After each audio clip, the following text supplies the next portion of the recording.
Welcome back to another Soul XCC video, and in this one I'm going to be covering Boruto's strongest move so far. And with the release of chapter 12 of Borutotwobluevortex, we see an explanation for this move, and that move would be Rasengan UZUHIKO, a move that uses the world's rotation and utilizes it in a way that it can be formed like a Rasengan, even though it's invisible to anybody. Yet in the chapter panels you can see like the aura around him, which is basically just wind. And so Boruto can place this jutsu on an opponent, and then the Earth's rotation gets translated to them. So now it's like they're going to be really dizzy, as we saw with Boruto versus Code, and now what we see with Boruto versus Hidari. Well, he just straight up obliterated him. There was no spinning or dizziness, he just straight up killed him, chopped them in half into tiny pieces, and turned them into the Thorn Fruit. And before I get into explaining the main topic of this video, please guys like and subscribe, as those are the best ways to support me. Thank you.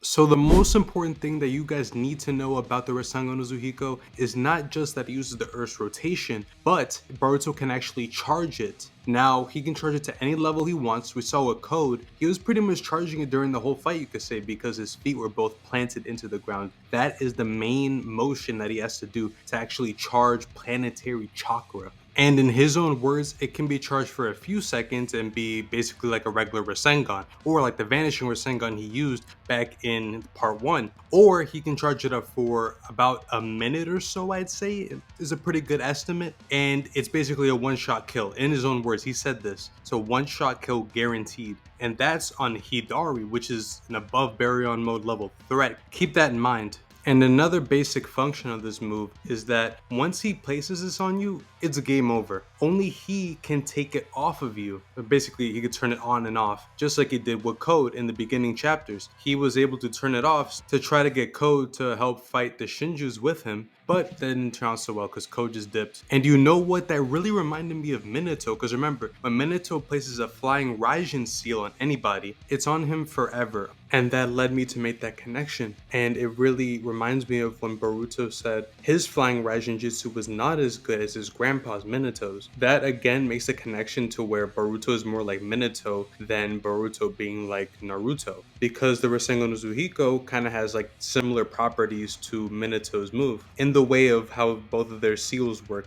But the big differences between the Flying Raijin and UZUHIKO is that Boruto can actually take off the seal instead of Minato, where he can only put the seal on and that's it. And I just want to talk about the difference between the first time we saw UZUHIKO compared to now with Hidari. Because at first, it was just like an aura around Boruto that he created with this planetary chakra. But the second time, it was even more interesting because remember, this is near maximum output, and what we saw was basically a huge tornado envelop the entire area, and that literally blew Hidari into 2 pieces. And all we saw was the top half, and then Kawaki came to finish him off later. So guys, this thing hurts. Do you guys know that wind is one of the most dangerous properties on Earth? Not because it's wind, but because if it's blown at 300, 600 miles per hour, it's literally the world's biggest and sharpest knife there ever was. And with that being said, you now know everything there is to know about the Rasengan UZUHIKO. And if you like that, please guys like, subscribe, share this video with your friends, comment, and tell me what you think. And I'll see you guys in the next video.